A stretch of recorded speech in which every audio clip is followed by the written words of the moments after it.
All India Muslim मजलिस के राष्ट्रीय महासचिव मुस्तकीम मंसूरी से भारत व चीन के संबंध में खास बातचीत।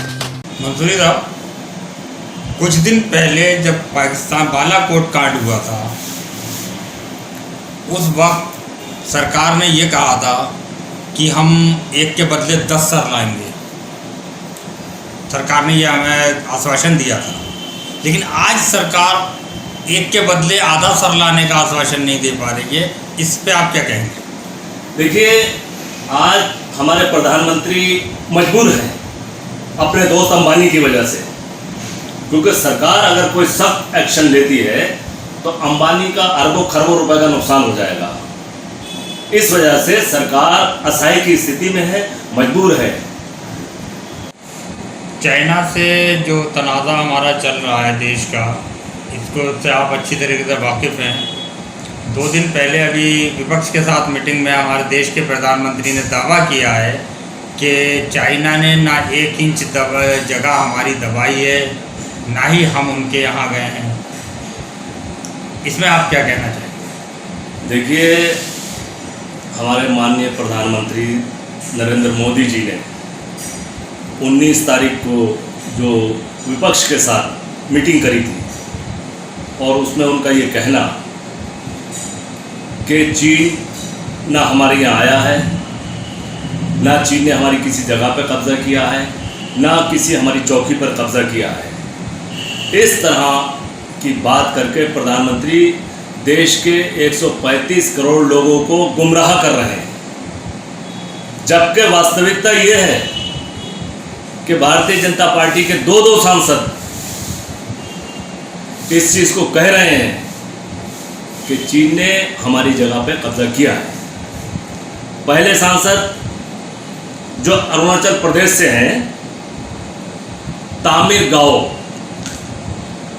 उन्होंने संसद में लिख कर के ये दिया है कि चीन ने हमारी 56 किलोमीटर ज़मीन पे कब्जा कर लिया है।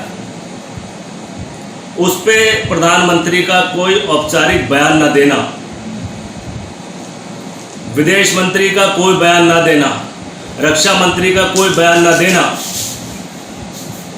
ये इस बात की अलामत है कि हमने पहली मर्तबा 70 साल में देश के अंदर इतना कमज़ोर प्रधानमंत्री के हाथ में बागडोर दी है, जो हमेशा सच पर पर्दा डाल रहा है।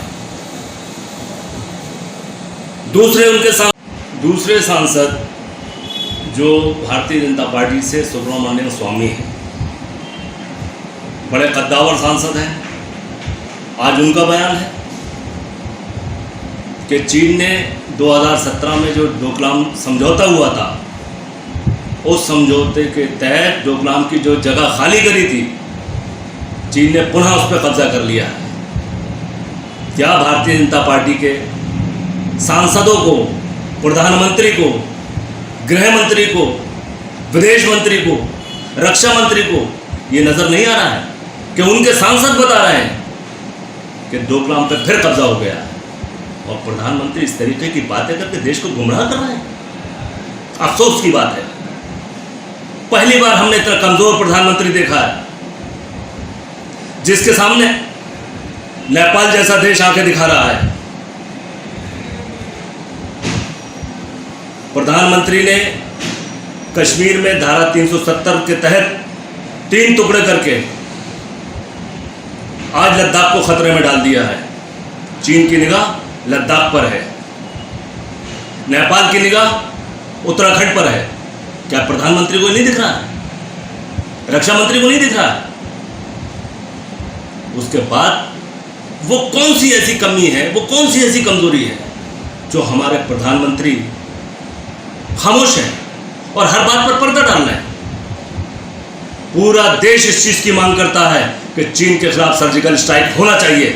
देश का एक एक बच्चा जो है सरकार के साथ खड़ा है, फिर प्रधानमंत्री पीछे क्यों हट रहे हैं?